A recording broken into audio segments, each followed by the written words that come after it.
Welcome to January 14th episode of Insta Live on Fry.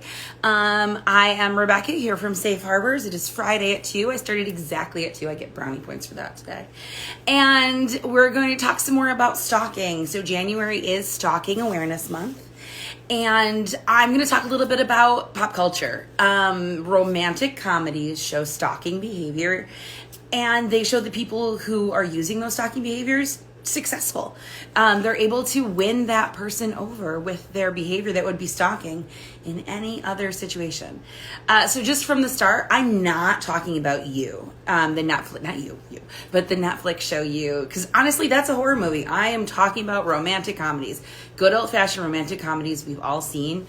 I'm a little bit older, so some of these are going to be a little bit older. I am a Gen X, and some of these are Gen X 90s favorites. We're going to hear from two 90s heartthrobs on this list today. So just to all be on the same page, what are stalking behaviors? I'm going to look over here because I'm going to read. All right, stalkers use a variety of tactics, including but not limited to unwanted contact, phone, text, email, real mail, messaging, and on social media. Unwanted gifts, showing up, approaching the individual, their friends, and their family when not expected or not invited. In addition, monitoring them, surveillance of them, property damage, and threats. Those all fall under the blanket of stalking behaviors. And themselves are not illegal. Excessive texting. There is no law about excessive texting. But if that's something that's part of a pattern of behavior, it's included. So, I originally had a list of 5. My list actually includes 1, 2, 3, 4, 5, 6, 7. I have 7 things on my list of 5. We have a tie for number 1, and then I added an honorable mention. So I'm going to go from 5 to number 1, some instances where the stalker is successful.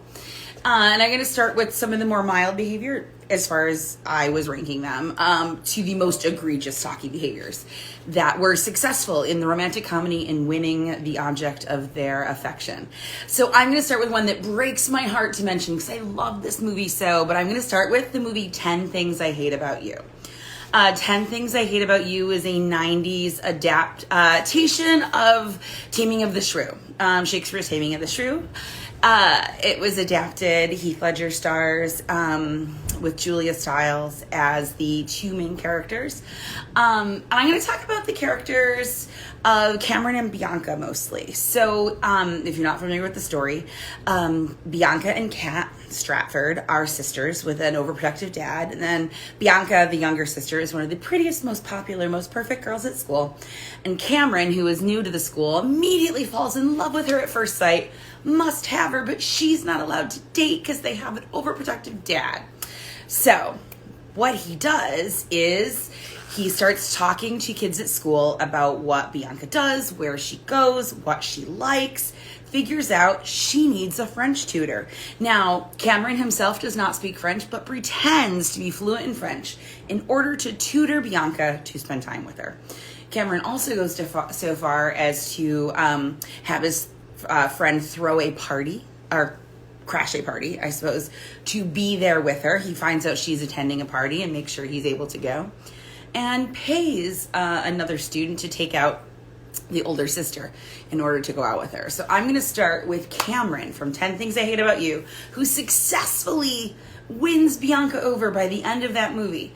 And Patrick, played by Heath Ledger, also, when being paid to take out the older sister, follows her around, follows her to music stores and bookstores to learn more about her, all of which is successful in helping him win her over. So I'm going to start the list with a way pop culture lied to you about stalking with 10 Things I Hate About You. In real life, if someone were behaving in that way, that would not successfully win the object of their affection.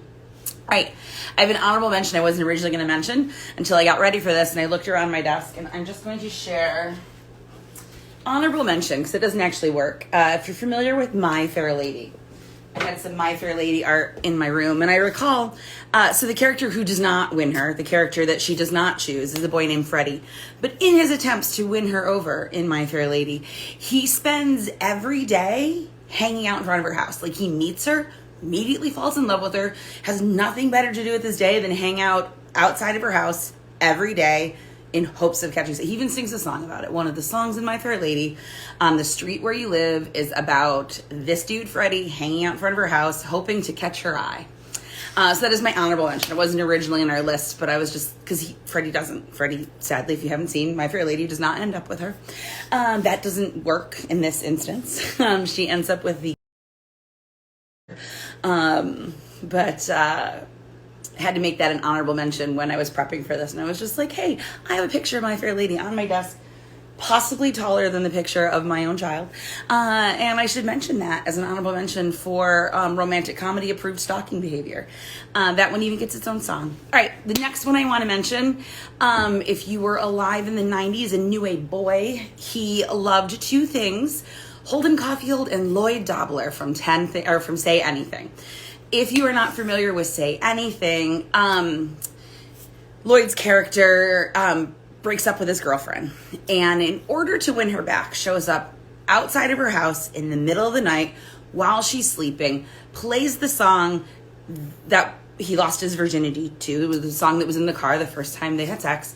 Plays that song on a boombox over his head out in front of her house. It is one of the most iconic images from romantic comedies from the 90s. Pause for a moment. If someone you had broken up with interrupts your sleep to very loudly play a song outside your bedroom window, that's not a move that's going to win you over. Like, most of us are going to not appreciate, call the cops on that, probably yell out the window to go home. But anyone who's seen Say Anything knows that the movie ends with Lloyd and the love of his life flying off to Europe together at the end of the movie. He successfully wins her back with that move, which the rest of us would consider a stalking behavior if it happened in real life. All right, 10 Things I Hate About You, Say Anything. The next one I want to mention is a little bit more recent. Not all my movies are from the 90s. The beloved Christmas romantic comedy, Love Actually. I realize many people who have seen this movie have a love-hate relationship with it, but it is arguably a Christmas classic that is back in rotation every Christmas season. And I'm only going to talk about one of the vignettes, and that is when Mark tries to declare his love to his best friend's wife. If you've seen Say Anything, it's the scene where he knocks on the door and says, "Say it's carolers," and proceeds to hold the signs up saying, "I love you, I've loved you forever." We don't know how that story ends, except that Juliet, a married woman, runs out in the street and rewards him with a kiss. We don't know if they end up together. We don't know what happens after that. But his efforts are rewarded with at least a kiss. We know that much. If you have never seen Love Actually, you probably have seen an homage to that, which is also based on like music videos, which are also based on Bob Dylan from the 60s. But it's basically him holding signs up and dropping them one at a time to tell a story, which is also now something you see on TikTok all the time. That is something we can really blame Mark from Love Actually for. He declares his love for his best friend's wife by knocking on the door in the middle of the night and telling her to lie to her husband about whether or not he's there. So, number 4, I'm only going to spend a moment on because this one gets talked about a lot. I think everyone universally went, that's stalking. So I'm going to mention Twilight. And very specifically, I'm going to talk about how both Jacob and Edward stalk Bella. And they both feel like they need to protect her. They're both doing it under the guise of, I have to protect her. And they track her, and they both watch her sleep. Bella wakes up in the middle of the night and smells that he's been in her room. And this is not a big red flag warning sign. Now, it doesn't work out so well for Jacob. Jacob does not end up with Bella. I'm not even going to get into that. Just thinking about the first movie originally, both of them follow her around. Both of them track her and monitor her behavior. And Edward gets the girl. He wins her over. And she's well aware of the ways he's been stalking her and is totally okay with it. Gets the seal of approval. And then the last thing, I have a tie. I have a tie for number 1. And so we have Cameron and Patrick from 10 Things I Hate About You, who are male stalker love interests. Lloyd from Say Anything, male, stalking love interest. Mark, Edward, Jacob, all males. My tie for number one, again, going back to the 90s, because that's how old I am. Two 90s heartthrobs, two 90s girl next doors, two of the most popular actresses in the 90s are both tied for number one for successfully stalking their way into a relationship. And I'm talking about Meg Ryan in Sleepless in Seattle. And I'm talking about Sandra Bullock, good old Sandy, in While You Were Sleeping. So let's for a moment break down their behavior and think about how in any other context, and even if the genders were reversed, these behaviors would be interpreted. So Annie, Meg Ryan's character in Sleepless in Seattle, is a writer for a magazine. She has a crush on someone she hears on the radio, so uses her work contacts to get this person's phone number. So she pretends she's writing an article. She makes calls from work, pretending to be doing work, gets this guy's home phone number, calls this guy's home phone number, hears his last name on the answering machine, now has his first and last name, uses the Nexus lexic search, so, Google for magazines, Google for everything that's ever been published by things in print, to find more information about him. Hires a private eye to take photos of him. Goes to Seattle to spy on him. She lives in Baltimore. I recently watched this to do this today, so the information's fresh on my mind. Flies from Baltimore to Seattle to spy on him. Stands in the middle of the road, watches him and his kid play. Him and his son are riding in a boat. She drives along the river to follow them where they go. Mails him a letter, and then they meet at the top of the Empire State Building and hold hands and ride an elevator off into the sunset. She's into a relationship with Tom Hanks and his son, because he's married and has a son, and that's part of the plot. He's a widower, a romantic comedy favorite. So Meg Ryan, America's 90s romantic comedy sweetheart, is a full-blown stalker who successfully gets the guy. So tied for number one is the movie While You Were Sleeping with Sandra Bullock as Lucy. So Lucy lives in Chicago. I haven't seen this. I didn't do homework on this one. This one I'm remembering from memory. Lucy works in a toll booth in Chicago. That's the part where I'm just guessing, but I'm pretty sure it was Chicago. And there is a commuter who's gorgeous. It's Peter Gallagher and his eyebrows, who are, on their own, a work of art. So she sees him getting on the train every day. Has this mad crush on him. One day he falls. She jumps in front of this L train, pulls him to safety, and he goes to the hospital. He's in a coma. She goes to the hospital, and they're family only. One of the nurses is confused and was like, oh, she's his fiance. And they let her back, and she proceeds to, while this man is in a coma, lie to his entire family about being his fiance. She is a total stranger who's had a crush on him. She didn't even know his name, but he falls in front of her train and she saves him, so she's a good person, because she would save a stranger.